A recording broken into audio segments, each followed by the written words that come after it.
Okay, let's apply the decision-making ability of an if statement to this problem. Now, if you remember, what we had was we created accounts and we were making deposits and withdrawals. And Ricky Bobby's account started out with a balance of 0. Then we deposited $50 and we tried to withdraw $200, and it let us do it. And we have a negative balance in the account. That would not happen. The bank would not want us to have that happen. So what we'd like to do is we would like to allow withdrawals where the withdrawal does not cause the balance to go negative. So notice Helga took out $450 here, but she still has enough to support that withdrawal.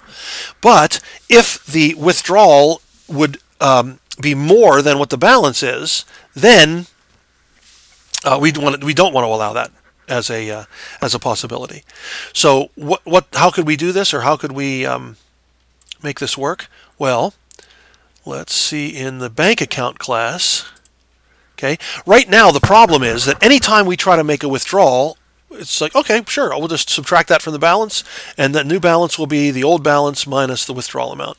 But we don't want to do that if that would make the amount negative. So the idea is if the withdrawal amount is more than what the balance is, we want to disallow that particular operation.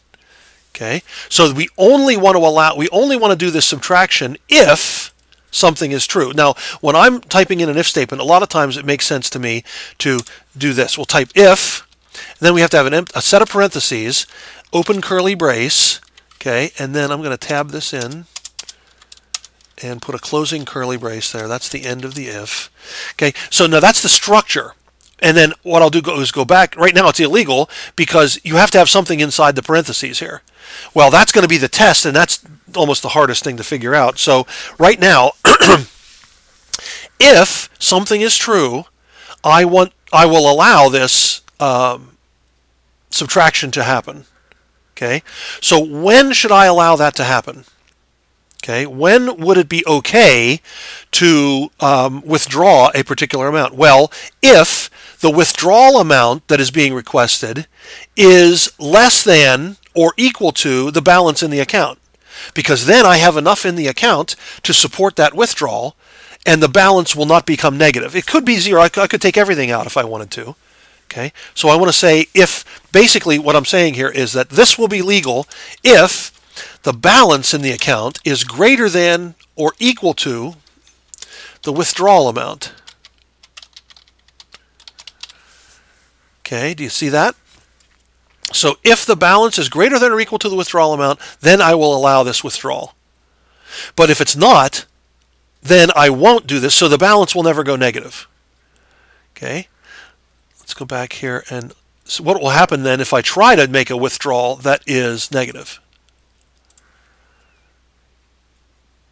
Okay, well, look in the Java console for output. So Ricky Bobby had a 0 balance, and then I deposited $50.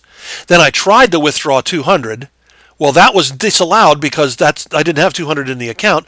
So Ricky Bobby's balance is 50 at the end of that. So in other words, this make a withdrawal, nothing happened because 50 is not greater than or equal to 200. The balance was 50. I tried to withdraw 200, and so the expression 50 greater than or equal to 200 is false. It's not greater than or equal to 200. And so that expression is false. Whenever the condition of an if statement is false, I skip the statements between the curly braces. But for Helga, okay, Helga had $500 to begin with and then $200. So in other words, her $450 withdrawal is less than what the balance in the account was. So for Helga, when she's running the script for make a withdrawal, her balance is 700. 700 greater than or equal to 450 is true. Whenever the condition of an if statement is true, okay, then we can execute the statements, if there was more than one, inside the curly braces. Now, what would happen though if you went to an ATM and you had $50 and you tried to withdraw $200? It'd probably print an error message, right?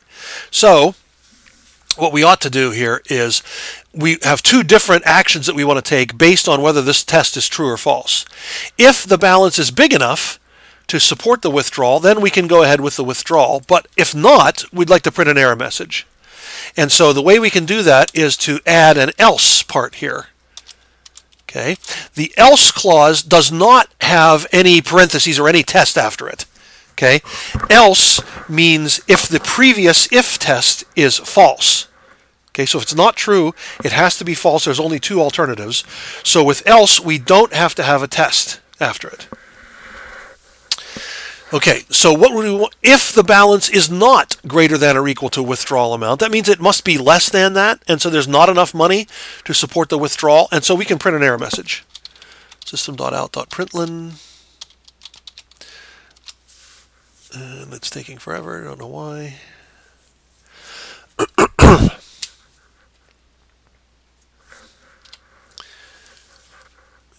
I don't know. Okay, and then I don't want it to say that. I want to say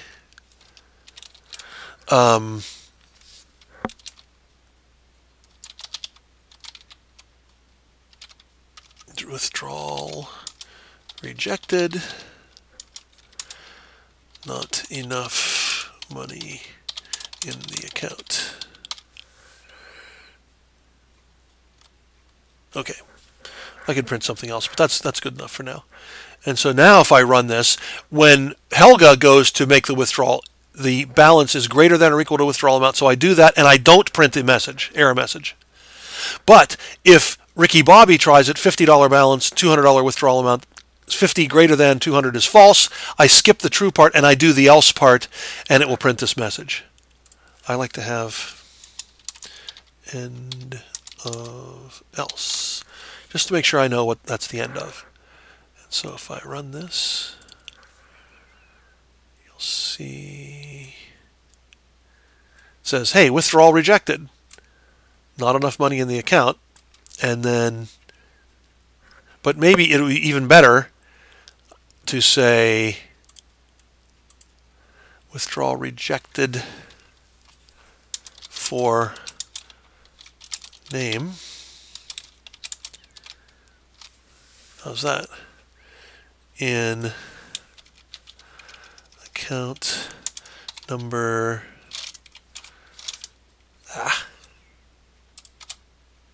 nuts plus ID num. So I'm printing the a little bit more information so it's easier to see in the down here. Okay, so withdrawal rejected for Ricky Bobby, not enough money in account 000123. Okay, and then after some transactions, Ricky has $500 or $50, but Helga has $250. Okay, so that's an illustration of an if statement or an if-else statement. Okay.